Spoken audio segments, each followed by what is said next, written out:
Estamos en la Feria del Libro de Santiago del Estero, en un nuevo especial de Canal A, un día magnífico. A mis espaldas, el Fórum, que es donde funcionaba la antigua estación de trenes y es una de las sedes de la Feria del Libro. La otra sede está en el centro del Bicentenario, antiguo Cabildo santiagueño. Hay encuentros de lectores y escritores, presentaciones de libros, youtubers, secciones especiales para los cómics, muchísimo. Todo esto te lo estamos mostrando en este programa.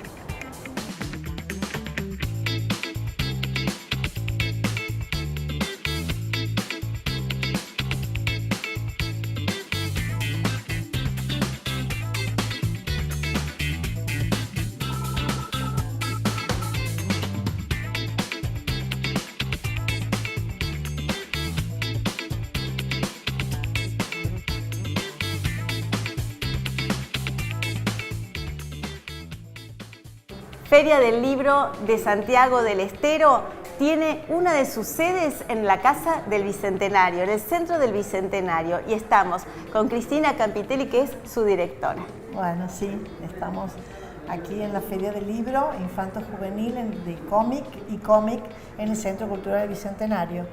Y es realmente maravilloso, lo recorrimos con nuestras cámaras, charlamos con los chicos, vimos a los personajes de cómic, vimos también un espacio interactivo muy solicitado. Y además funciona ahí los museos. Claro, ¿no? funcionan los tres museos de la provincia de Santiago, que son el Museo Histórico, el Museo Antropológico y de Ciencias Naturales y el Museo de Bellas Artes.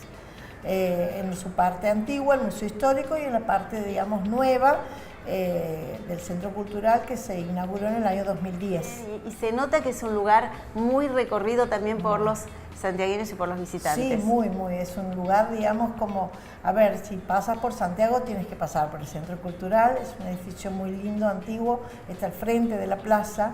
Saben que todas las ciudades, digamos, de nuestro querido país, se fundaron alrededor de una plaza, así que ahí tenemos el Centro Cultural que bueno, era el Cabildo, era la Casa de Gobierno, así que hoy es sede de los tres museos. Bueno, muchísimas gracias, Cristina. Nosotros vamos a seguir recorriendo la Feria del Libro de Santiago del Estero.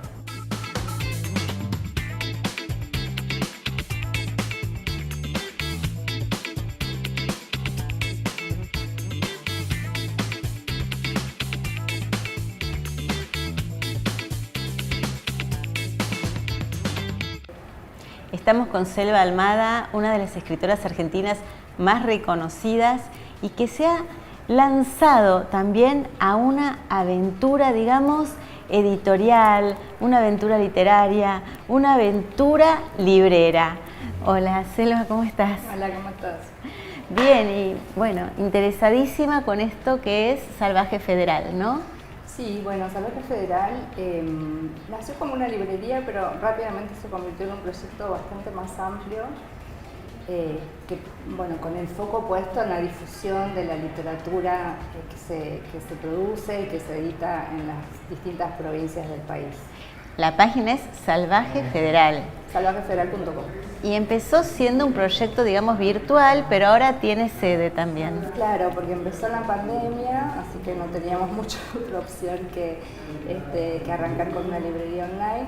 Y hace un año tenemos un espacio físico en Almagro, en Humahuaca y Medrano, donde, bueno, además de tener todo el catálogo que también pueden ver en la página, hay talleres de escritura, talleres de lectura, hacemos presentaciones de libros, lecturas, bueno, una serie de actividades alrededor de los libros. Y también hay un club del libro. Y hay un club del libro que ya tiene casi 2 años, que se llama Remanso Salvaje, y bueno, si quieren suscribirse, mensualmente reciben una novedad editorial de alguna de las editoriales que tenemos en la librería, y siempre ese libro, digamos, en un formato convencional, que a veces novela. Ahora en noviembre llega una obra de teatro de Emma Barrandegui, que fue la única obra de teatro que escribió Emma. Qué lindo, Emma Barrandegui. Y que la reeditaron ahora, pues sale como novedad en el club. Y viene siempre acompañado por otro libro, otra publicación no convencional, un fanzine, una plaqueta.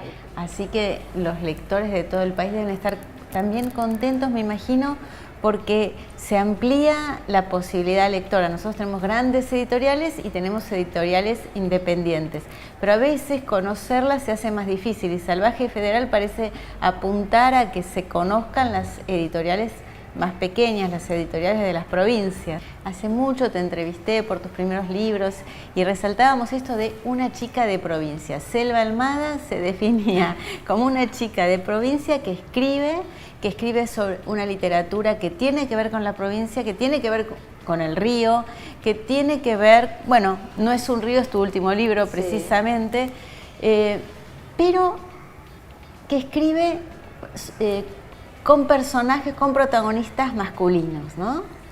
Sí, en el caso de las novelas, porque en los cuentos no, hay un poco más de mezcla protagónica, claro. Pero en el caso de las 3 novelas, que de hecho cuando salió No es un río, que es la última, con la editora llamamos un poco a este conjunto de novelas la trilogía de los varones. En las 3 novelas el universo masculino tiene un gran protagonismo. Y en la Feria del Libro de Santiago del Estero participaste en una charla que es La voz del viento, la tierra y el río, precisamente. Sí, fue una charla que tuvimos ayer con Carlos Galeto, y bueno, y él hizo un poco un recorrido por todos los libros, un poco centrados en esos ejes de estos elementos, de estos 3 elementos, el agua, la tierra, el aire, y después le agregó el fuego por uno de los personajes de No es un río, que es Xiomara, que es una mujer que está siempre ahí jugando con fuego, y manipulando el fuego. Entonces ahora vas a estar por primera vez, me decías, en Santiago del Estero, sí. Vas a descubrir Santiago del Estero. Hoy llegaste a la mañana y te pusiste a trabajar un rato. ¿Qué proyecto es el que viene en la escritura? ¿En qué estabas trabajando? No, pues lamentablemente no estaba trabajando en escribir una novela, aunque sí estoy escribiendo una novela, pero bueno, todavía es muy incipiente el proyecto, todavía siento que no termino de encontrarle el tono, pero bueno, sí me entusiasma, incluso esta es la parte que a mí más me entusiasma, ¿no? Que es cuando empezás a escribir y cuando todavía no sabes bien por dónde, y probar cosas y probar voces y tachar y volver a empezar, así que ahora estoy en esa instancia. ¿Y cuánto te lleva? O sea, tal vez te lleva siempre más o menos el mismo tiempo, tal vez cada libro fue particular, ¿no? Pero ¿cuánto tiempo te lleva ese proceso de escritura? O, si querés decírmelo en respecto a las novelas, ¿no? A cada una de las novelas. Bueno, sí, cada proyecto fue bastante particular, porque No es un río, por ejemplo, para hablar de la última, es una novela que empecé a escribir y creo que en el 2013, más o menos después de haber publicado Ladrilleros, que se publicó en el 2013, y después la suspendí y la retomé un par de años después y volví a suspenderla, y tuvo así como idas y venidas durante varios años, hasta que en el verano del 2020, digamos del final del 19, principios del 20, ahí sentí que ya tenía la novela adentro y que lo que tenía que hacer era sentarme a escribir. Sí que fue una escritura bastante rápida, porque fueron 2 o 3 meses que duró el verano. Pero bueno, claro, había estado muchos años como pensando en la novela, pensando en esos personajes, en ese universo, y después es como que de repente ya estaba toda la información y era como, bueno, sentarse a escribirla. Muchas gracias, Selva, por compartir este proceso también de cómo se da el libro, ¿no? Muchas gracias por compartir con todos nosotros el proceso de la escritura, cómo los libros tienen también su propia respiración, gestaciones diferentes, algunas gestaciones son rápidas, otras llevan muchos años. Hay libros como No es un río, que llevó muchísimo tiempo, y esperemos que aquí en Santiago del Estero, el nuevo libro que está pensando Selva Almada encuentre ese cauce para surgir pronto, que nazca pronto y que todos podamos compartirlo y leerlo, por supuesto. Muchas gracias nuevamente, Selva. Muchas gracias.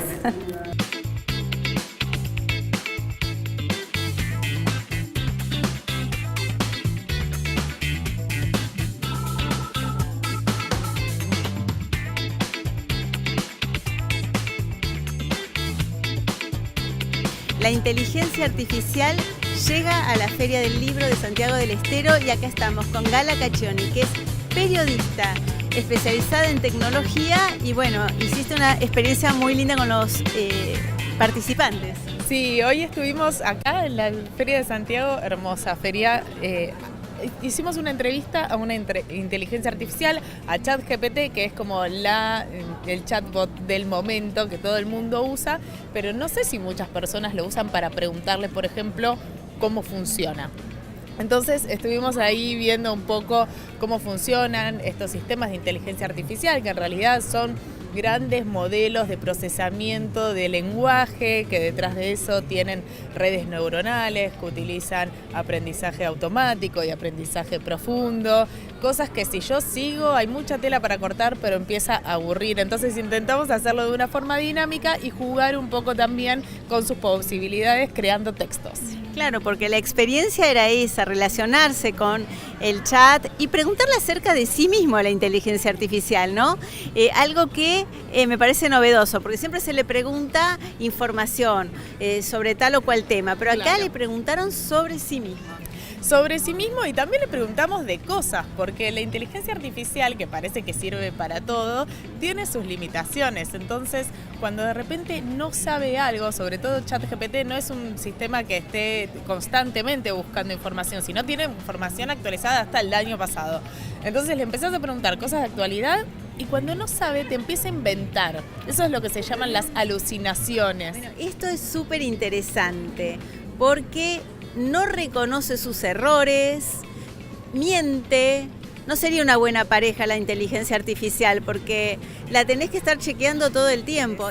Totalmente. El tema de ir con las propias fuentes es importante también, ¿no? Como que la inteligencia artificial te puede ayudar a pensar cosas, a hacer resúmenes, a hacer la tarea, pero está bueno quizás vos ayudar y aportarle información. Si vos vas a la información que tiene, por ejemplo, sobre la historia argentina, el ChatGPT es limitado, tiene bastante, pero no todo, porque está hecho por una empresa de Estados Unidos. Entonces, tampoco tiene por qué saberlo. Ahora, cuando le preguntas a ChatGPT cómo funciona, y por estas cosas específicamente te dice, yo tengo estas limitaciones y yo cometo errores. Nunca es con malicia ni a propósito, son las propias limitaciones de cómo yo funciono. Entonces, está bueno porque hablábamos con los chicos que ahí estaban participando de que muchos lo usaron para hacer la tarea, y no funciona, les fue mal, así que ojo con eso. Y además porque los docentes se dan cuenta. ChatGPT escribe más o menos bien o más o menos feo también, pero escribe de una forma muy particular, robótica. Entonces es muy fácil darse cuenta cuando algo está escrito con eso. Muchas gracias, Gala. Muchas gracias y ojo, entonces, a chequear a la inteligencia artificial, a ser inteligentes.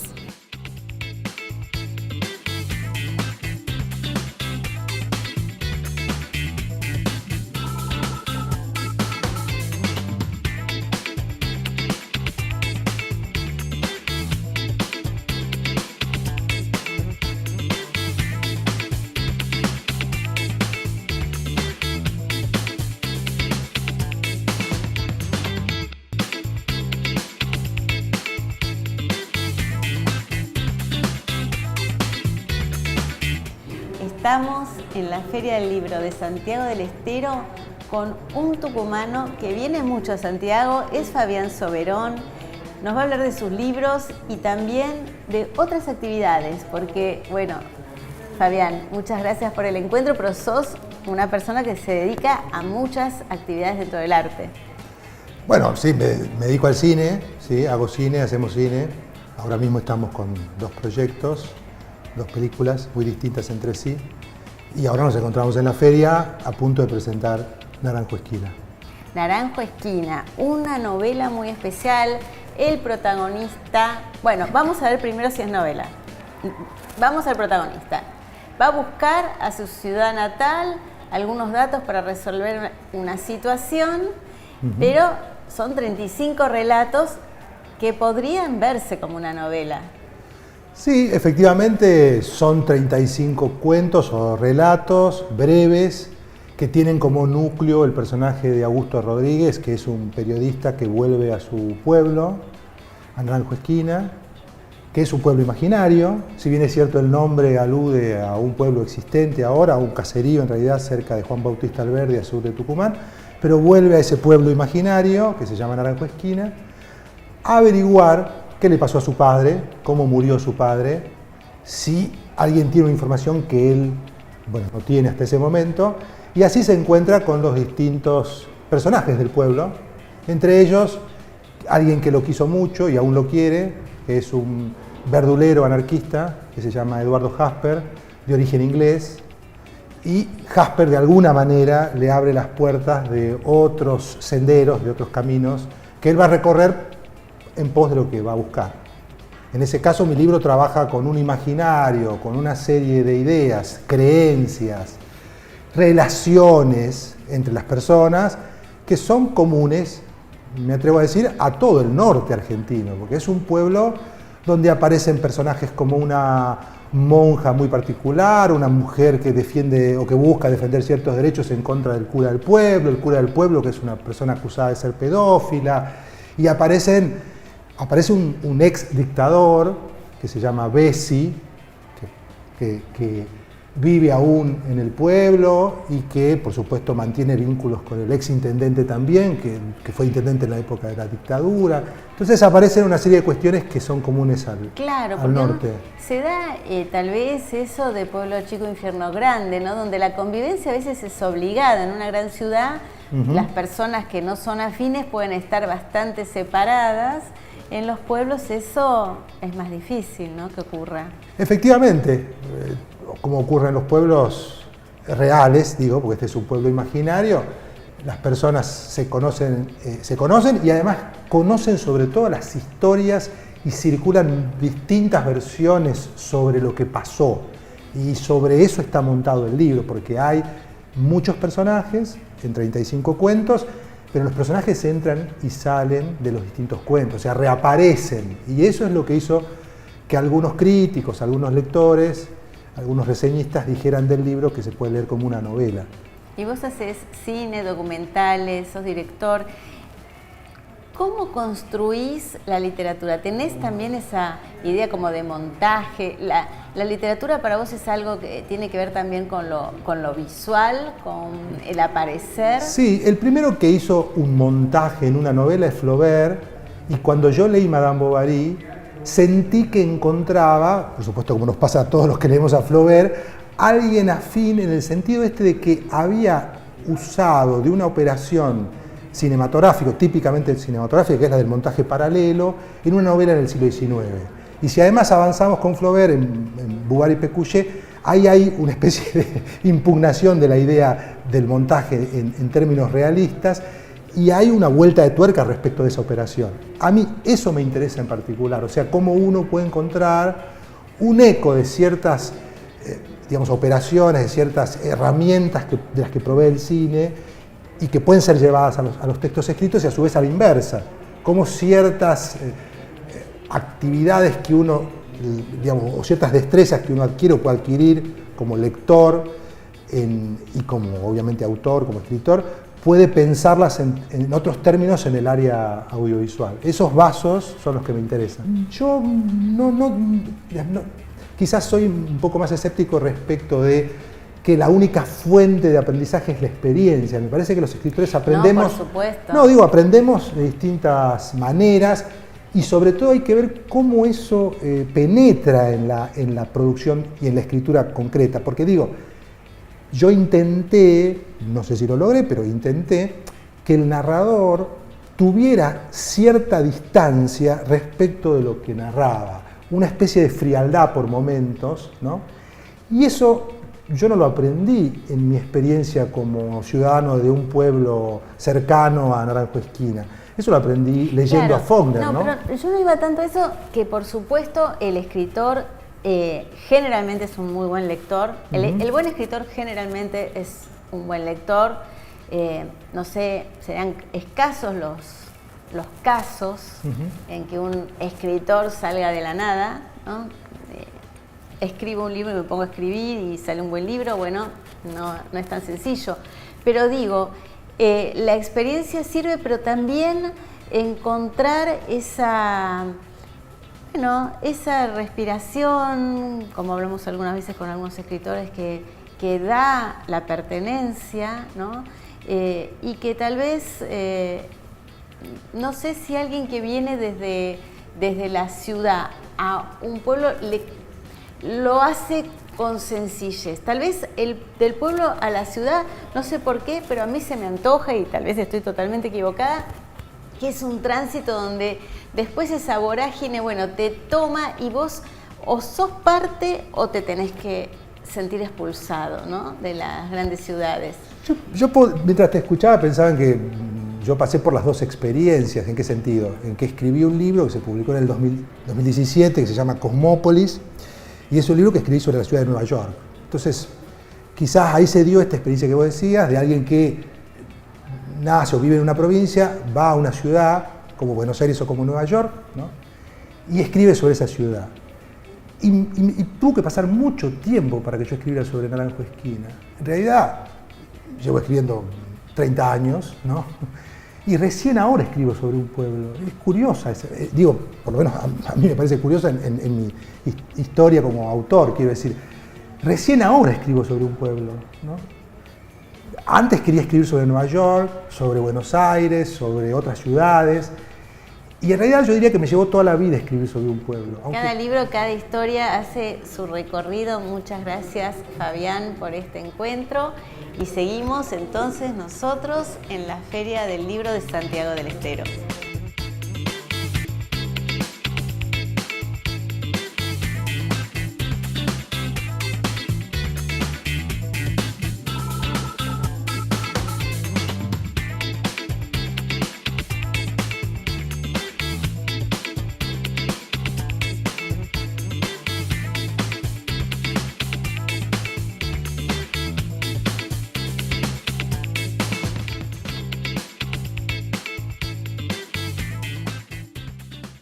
Estamos con María O'Donnell, que viene por primera vez a Santiago del Estero a presentar un nuevo libro.